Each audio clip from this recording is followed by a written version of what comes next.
I need to let you in on a little secret. There's no such thing as a shortcut. To train hard, I had to learn about nutrition to keep my body at peak condition.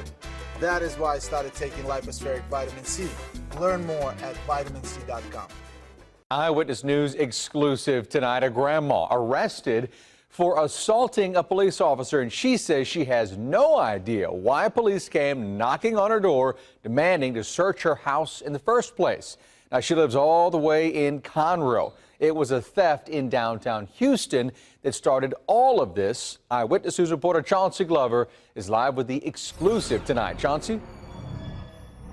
Eric, no doubt about it, this is all one big mess here, ending with a 70-year-old grandmother in jail. And she says police were not even supposed to be there in the first place.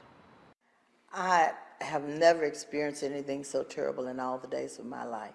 They destroyed my home and then left without any explanation. All the drama started when HPD officers showed up at Yesenia Lundy's home out in Spring. At least 4 or 5 cops there, and they told me that they were there looking for an iPad, that the trace had came back to my address. Lundy says the officers asked if they could search her home. I told them no, to get a search warrant. She says 5 minutes later, officers came back to the door and told me that they had a probable cause. They had talked to the district attorney. Lundy claims the owner of the stolen iPad was there with police. HPD confirms officers were here at the house for a theft investigation involving a car break-in that happened here on the 3300 block of Smith in Houston last week. And can I get your information? The officer searched the Lundy's house upside down. They searched and searched and searched. But they didn't find anything, no iPad. But things get worse. Here's where Grandma comes in. Judy Cox says during the search, an officer grabbed her purse. And I said, "What are you doing?" She says her purse wasn't even big enough to hold an iPad, and Everything that was in my purse, I earned. Cox says the officer roughed her up good. He shoved me against the wall so hard that my hair fell off, my wig.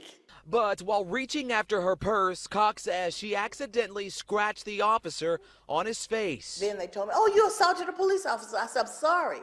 I didn't intend to. I was reaching for my purse." And they arrested me and they handcuffed me in front of my grandchildren and my children and took me to jail. Yep, Cox was booked in the Montgomery County Jail and charged with assaulting a peace officer. Like I was humiliated by being placed under arrest. And put in jail by people who weren't supposed to be there in the first place. The family's home left in a big mess. They called activist Quanell X, who's questioning why HPD traveled outside of its jurisdiction and used so much manpower over an iPad. You're looking for an iPad, and suspiciously, the victim is right there with them. Who is this victim, and what makes this victim so special? Now, I'm still digging, trying to find out who approved this search warrant and also exactly who this iPad belongs to. HPD says the officer was treated by paramedics on scene and he is doing okay. In the meantime, Ms. Cox says she wants her charges dropped and she plans on filing a complaint with Internal Affairs. We're live tonight in downtown Houston. I'm Chauncey Glover, 13 Eyewitness News.